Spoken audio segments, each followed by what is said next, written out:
आखिर क्यों है ब्रह्मा जी का पूरे भारत में केवल एक ही प्रमुख मंदिर? ऐसी कथा जो हर किसी को जाननी चाहिए। क्या आपने कभी सोचा है कि सृष्टि के रचयिता भगवान ब्रह्मा जी की पूजा पूरे भारत में बहुत कम क्यों होती है? और आखिर क्यों उनका केवल एक प्रसिद्ध मंदिर ही माना जाता है? क्या ये किसी श्राप का परिणाम था, या इसके पीछे कोई ऐसा रहस्य छिपा है जिसे बहुत कम लोग जानते हैं? आज की इस कथा में हम जानेंगे वह पूरी कहानी जिसने भगवान ब्रह्मा की पूजा की परंपरा को बदल दिया।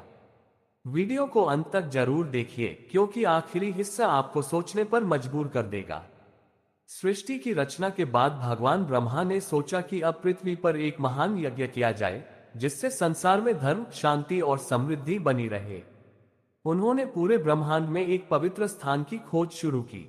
कहा जाता है कि उन्होंने अपने हाथ से एक कमल का फूल छोड़ा और कहा कि जहां ये कमल गिरेगा वहीं यज्ञ होगा। वह कमल आज के राजस्थान के पुष्कर में गिरा। उसी स्थान पर एक पवित्र सरोवर प्रकट हुआ, जिसे आज पुष्कर सरोवर कहा जाता है।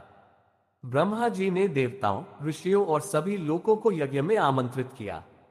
लेकिन एक बड़ी समस्या सामने आ गई। यज्ञ शुरू करने का शुभ मुहूर्त तेजी से निकल रहा था, जबकि उनकी पत्नी देवी सावित्री अभी तक नहीं पहुंची थी। शास्त्रों के अनुसार पत्नी के बिना यज्ञ पूर्ण नहीं माना जाता। ब्रह्मा जी ने कई बार सावित्री का इंतजार किया। देवताओं ने भी उन्हें बुलाने का प्रयास किया, लेकिन समय निकलता जा रहा था। तब देवताओं ने कहा, यदि मुहूर्त निकल गया तो यज्ञ का फल समाप्त हो जाएगा। इसी कारण एक कन्या को लाकर वैदिक रीति से उसका विवाह ब्रह्मा जी से कराया गया। उस कन्या का नाम था देवी गायत्री। इसके बाद ब्रह्मा जी ने गायत्री के साथ यज्ञ प्रारंभ कर दिया। उसी समय देवी सावित्री वहां पहुंच गईं। जब उन्होंने देखा कि उनके स्थान पर कोई और बैठा है, तो उनका क्रोध सातवें आसमान पर पहुंच गया। उन्होंने ब्रह्मा जी से कहा, आपने मेरा अपमान किया है। क्रोधित होकर देवी सावित्री ने ब्रह्मा जी को श्राप दिया, आज के बाद पृथ्वी पर आपकी पूजा नहीं होगी, आपके मंदिर भी नहीं बनेंगे। यदि कहीं आपकी पूजा होगी तो वह केवल इसी पुष्कर क्षेत्र में होगी। ये श्राप सुनकर सभी देवता स्तब्ध रह गए। ब्रह्मा जी ने क्षमा मांगी। देवताओं ने भी सावित्री से अपना निर्णय बदलने की प्रार्थना की।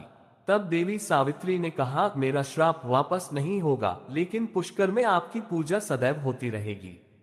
इसी कारण आज पूरे भारत में पुष्कर का ब्रह्मा मंदिर सबसे प्रसिद्ध और प्राचीन माना जाता है।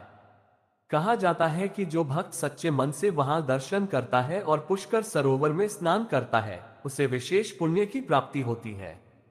हालांकि भारत में कुछ अन्य स्थानों पर भी ब्रह्मा जी के छोटे या स्थानीय मंदिर मिलते हैं, लेकिन धार्मिक परंपरा में पुष्कर का ब्रह्मा मंदिर सबसे प्रमुख और व्यापक रूप से प्रसिद्ध माना जाता है। इस कथा से हमें एक गहरी सीख भी मिलती है। सम्मान, धैर्य और समय का पालन जीवन में बहुत महत्वपूर्ण है। क्रोध में लिया गया निर्णय युगों तक प्रभाव डाल सकता है। इसलिए हर रिश्ते में सम्मान और विश्वास बनाए रखना चाहिए। अगर आपको भगवान ब्रह्मा जी की यह रहस्यमयी कथा पसंद आए हो, तो वीडियो को लाइक जरूर करें। कमेंट में लिखें, ओम ब्रह्माय नमः, चेरी ब्लॉसम। और अगर आप ऐसी ही सच्ची पौराणिक कथाएं, धार्मिक रहस्य और सनातन से जुड़ी ज्ञानवर्धक वीडियो देखना चाहते हैं, तो अभी हमारे चैनल को सब्सक्राइब करें और बेल आइकन जरूर दबाएं।